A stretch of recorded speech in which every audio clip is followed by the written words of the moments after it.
सुशांत अब अमेरिका में है तो ये सवाल भी मुझे हमेशा सोचता है कि ये जो जहाँ पर वो अब की बार ट्रम्प सरकार कह रहे थे और जो लोग मोदी जी को वहाँ पे लेके हाउडी मोदी जिन्होंने करवाया था, जो लोग वहाँ पे जुलूस निकाला था न्यूयॉर्क में जहाँ पे वो बुलडोज़र लेकर घूम रहे थे और ये सब वो अपनी हिंदू शक्ति दिखाना चाह रहे थे। तो और ये सब लोग ट्रम्प का समर्थन भी कर रहे थे, वो मोदी जी का समर्थन भी कर रहे थे। तो अब उनके क्या हालात हैं वहाँ पे कि वो अभी वो किस तरफ हैं और कहाँ हैं और उनका क्या हो रहा है? तब देखिए, मैं उनसे अभी जब मेरे कुछ आए हुए कुछ ही अभी हफ्ते हुए हैं और मेरी कोई उनसे अभी मुलाकात नहीं हुई है इस तरह के लोगों से। पर जहाँ तक दिखता है जो बातचीत में मीडिया में, सोशल मीडिया के थ्रू, तो अभी तक वो लोग गायब हैं बिल्कुल। नहीं, वो वो नवारो की बर्खास्तगी की माँग कर रहे हैं कि नवारो को बर्खास्त। नवारो की बर्खास्तगी की बात भी एक दबी-छुपी आवाज़ में और वो हिंदुइज़्म की वगैरह बात करके, पर वो भारत के लिए किसी मुद्दे पर खड़े नहीं हुए हैं। चाहे वो जो न्यू जर्सी में बुलडोज़र निकाल रहे थे, की यात्रा निकाल रहे थे, या जो बाकी लोग हैं, उन्होंने इस तरह का कोई कड़े बयान भारत के समर्थन में नहीं दिए हैं। जहाँ तक मुझे लगता है, शायद उनको ट्रम्प के आइस से डर लगता है। लोगों को लगता है कि लॉरा लूमर जो बात कह रही हैं कि H-1B वीज़ा हम बंद कर देंगे वगैरह, उन बातों से यहाँ पर जो भारतीय हैं और जो भारतीय मूल के लोग हैं, उनको शायद थोड़ा डर लगता है, थोड़ा खौफ बैठा हुआ है कि ट्रम्प हमारे खिलाफ ना चले जाएँ। और इनमें से कोई भी व्यक्ति भारत तो वापस जाना नहीं चाहता ना।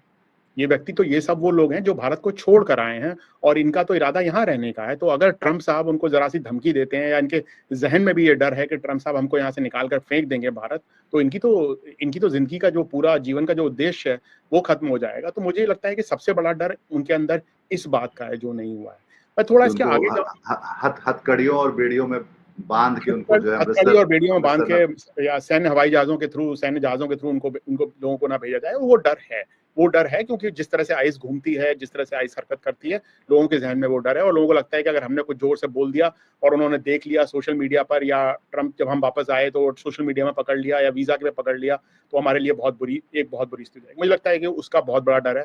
इसलिए दबी-छुपी आवाज़ में भी कहने की हिम्मत नहीं है कि आप भारत के लिए बोलिए या मोदी जी के लिए बोलिए या किसी के लिए भारत की चीज़ों में बोलिए, या ट्रम्प जो बोल रहे हैं वो गलत है। उस तरह की आवाज़ें बिल्कुल नहीं आई हैं। 2 3 चीज़ें और हैं इसके साथ।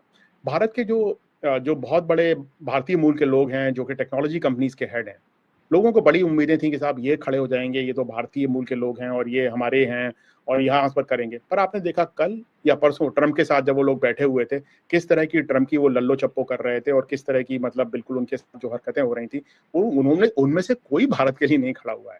उनकी ज़िम्मेदारी अपनी कंपनियों गूगल, माइक्रोसॉफ्ट उसके लिए है, उनकी कोई ज़िम्मेदारी भारत के प्रति नहीं है। वो भारत को छोड़ के आ चुके हैं। देखिए साहब, भारत के लिए वो तभी बात कर सकते हैं जब उसका अमेरिका के खिलाफ कुछ ना हो। उनके पास अमेरिकी पासपोर्ट है, वो अमेरिकी टेक टाइटन है और वो अमेरिका की बात करेंगे। वो भारत के हितों की बात नहीं करेंगे। वो भारत के हितों की बात तब करेंगे जब भारत और अमेरिका के हित एक साथ होंगे।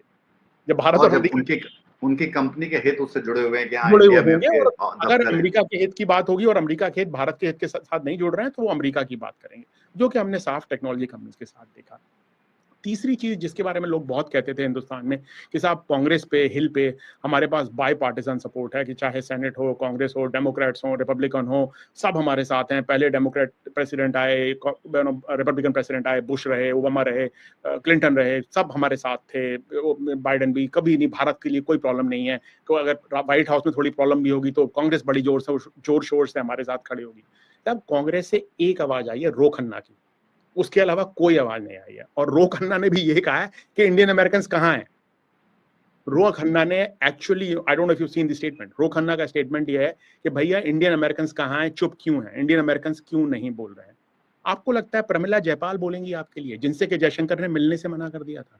आपको लगता है कि जो आपने भारत में किया है लोगों के साथ, डेमोक्रेसी के नाम पर, मुसलमानों के साथ, फ्री स्पीच के नाम पर, उसके बाद लोग आप कांग्रेस में आपके लिए खड़े होंगे और बोलेंगे कि साहब देखिए, जो डेमोक्रेटिक पार्टी के लोग हैं वो एक पर्टिकुलर परसुएशन के हैं, उनकी एक पर्टिकुलर वैल्यू सिस्टम है, उस पर मोदी जी का वैल्यू सिस्टम बिल्कुल खरा नहीं उतरता है। तो इसीलिए वो अब की बार ट्रम्प सरकार के साथ करते थे और उनके हिंदुत्व समर्थक यहाँ पर करते थे।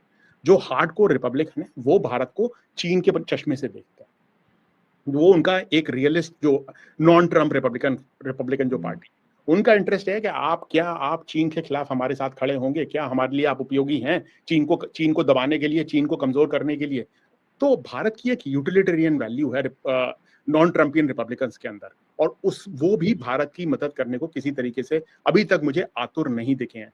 2-4 छोटी-मोटी वॉइसेस हैं, इवान फैगनबॉम बोल रहे हैं या एशली टेलिस बोल रहे हैं, बट वो एक भारत से बहुत नजदीक से जुड़े हुए लोग हैं। और अभी बाइडेन एडमिनिस्ट्रेशन के 2 कर्ट कैम्पबेल और उनका एक फॉरेन अफेयर्स के अंदर पीस आया है जो जैक सलिवन का। पर कोई ऐसा बड़ा राजनीतिक नेता, ये सारे ऑफिशियल हैं, ये कोई राजनीतिक नहीं है जो चुन के आए हैं, कोई राजनीतिक नेता बड़ा किसी भी पार्टी का भारत के लिए आके खड़ा नहीं हुआ है। तो जो ये दो तरफा सपोर्ट की बात थी, बाईपार्टिसन सपोर्ट की बात थी, उस पर भी सवाल खड़े होते हैं कि अब भारत के लिए सही में बाईपार्टिसन सपोर्ट थी? और अगर बाईपार्टिसन सपोर्ट थी, तो मोदी जी ने ऐसा क्या किया कि वो बाईपार्टिसन सपोर्ट अब खो गई? मोदी ने, जयशंकर ने ऐसा क्या किया कि वो बाईपार्टिसन सपोर्ट अब नहीं है? तो देखिए, पहले तो आपका डायस्पोरा नहीं खड़ा हुआ आपके साथ, फिर आपके टेक टाइटन्स नहीं खड़े हुए, जो टेक्नोलॉजी के आपके बड़े भारतीय मूल के जो लोग थे। तीसरा, आपके साथ कोई भी सेनेट या कांग्रेस के आपके कोई भी लोग आपके साथ पूरी तरह से नहीं खड़े हुए जिस तरह से आपको उम्मीद थी। चौथी चीज, सिविल सोसाइटी ऑर्गेनाइजेशंस। आपने जो किया है पिछले 11 साल के अंदर, अदरवाइज क्या होता है, कोई डेमोक्रेटिक कंट्री होता है, कोई लिबरल कंट्री होता है, तो सिविल सोसाइटी ऑर्गेनाइजेशंस खड़े होते हैं, जनता खड़ी होती है। अमेरिका में जनता सड़क पर छोटी-छोटी चीजों के लिए उतर जाती है। आपने देखा है गाजा के नाम पर कितने लोग उतरते हैं, जबकि यहाँ पर सरकार कितनी क्रूअल्टी से डील करती है। हर मुद्दे पर लोग खड़े होते हैं, कॉलेजेस के अंदर, यूनिवर्सिटी के अंदर। भारत के लिए तो कोई नहीं खड़ा हो रहा है, क्योंकि जो आपने 11 साल से भारत के अंदर किया है और जिस तरह की आपने राजनीति को बढ़ावा दिया है और जिस तरह का आपका आइडियोलॉजिकल बेंट रहा है, आपने सिविल सोसाइटी को, अमेरिकन सिविल सोसाइटी को भी खो दिया। तो ना आपके लिए अमेरिकन सिविल सोसाइटी खड़ी हुई, ना कांग्रेस खड़ी हुई, ना आपके लिए टेक टाइटन्स खड़े हुए, ना आपके लिए डायस्पोरा खड़े हुए। तो ये तो आपने बहुत, इसके ऊपर तो आपने बहुत हंगामा काटा था। मोदी जी फेसबुक जा रहे हैं, मोदी जी गूगल वाले से मिल रहे हैं, मोदी जी ने ये क्या हाउडी मोदी कर दिया। और साहब वो जाकिर खान से पहले जो सबसे बड़ा शो था मेडिसन स्क्वायर गार्डन में, वो मोदी जी ने किया था, भले ही वो कॉमेडी शो ना हो। मतलब तो वो पता नहीं किस तरह की लफ्फाजी और किस तरह की मतलब बातें हमको सुनाई गई। तो साहब, अगर आपने 11 साल इनमें इन्वेस्ट कर दिए, तो ये कहाँ हैं लोग अभी? जब मौका पड़ेगा तभी तो हम काउंट करेंगे ना। सब अच्छे वक्त में तो सब साथ होते हैं, जहाज में सब मौज कर रहे होते हैं साहब। जब समुद्र में अच्छा समुद्र होता है, पानी बह रहा है, लोग मजे कर रहे हैं, जब जहाज हिल रहा होता है तब दिखती है ना लोगों की क्या क्या क्या काबिलियत है। तो अब तो दिख गई सब क्या काबिलियत है। आपने 11 साल जिन लोगों में इन्वेस्ट किए, 11 साल ही क्यों, जो गुजरात के वक्त में चीफ मिनिस्टरशिप के टाइम में आपने जो इन्वेस्ट किया इन लोगों के अंदर, मुझे नहीं लगता कि उसका कोई भी फायदा भारत को हुआ है। और शायद ये बात साबित हो जाती है कि भारत की मजबूती के लिए भारत को अपनी आंतरिक शक्ति पर, अपनी अंदरूनी ताकत पर डिपेंड करना होगा, ना कि इस तरह के दिखावे और छदम ताकत के ऊपर जो कि हमने बाहर इस तरह से प्रोजेक्ट की। देखिए पूरा विश्लेषण हरकारा के YouTube चैनल पर। शोर कम, रोशनी ज्यादा।